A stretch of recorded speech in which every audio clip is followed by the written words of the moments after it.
नमस्कार फ्रेंड्स, मैं पूनम गुप्ता स्वागत करती हूँ आपका अपने यूट्यूब चैनल पूनम की गीत से गीत पे। ये देवी माँ का पचरा गीत है। कैसा लगेगा कमेंट में आप जरूर बताइएगा।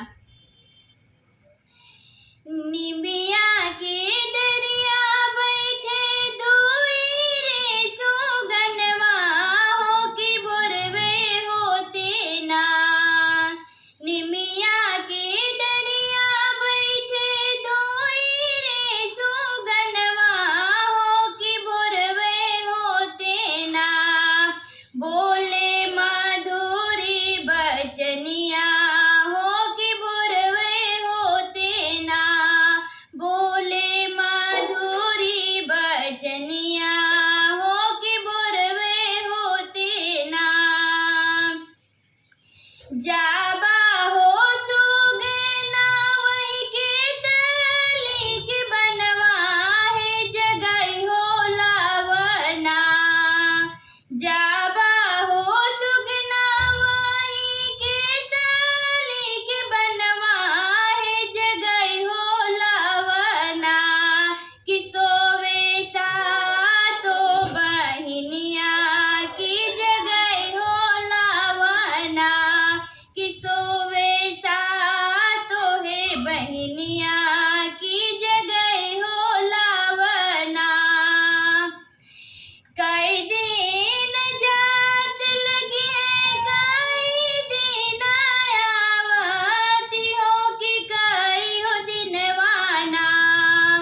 कई दिन जात लगी है कई दिन आवती हो कि कई दिनवाना। कि माई बसी है मोरे अंगनवा हो कि कई दिनवाना। कि माई बसी है मोरे अंगनवा हो कि कई दिनवाना।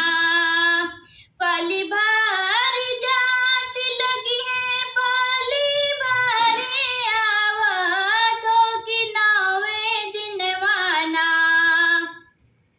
पाली भारी जात लगी है पाली भारी आवत हो कि बनावे दिनवाना।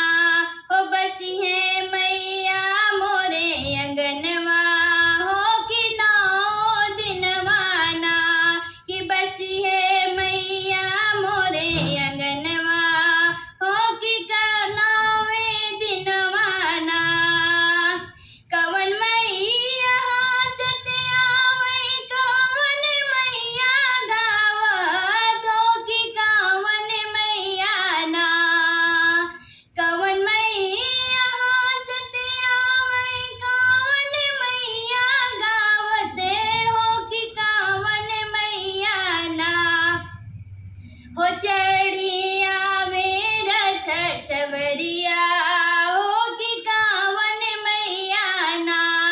हो रथी चढ़िया में सवरिया हो कि कावन मैया ना। दुर्गा मैया हंसत आवै शीतल मैया गावत हो कि सातो बहिनिया ना। दुर्गा मैया हंसत आवै शीतल मैया गावत हो कि सातो बहिनिया ना। हो आवे रथवा के सवरिया हो कि सातो बहिनिया ना। हो आवे रथवा के सवरिया हो कि सातो बहिनिया ना। कहाँ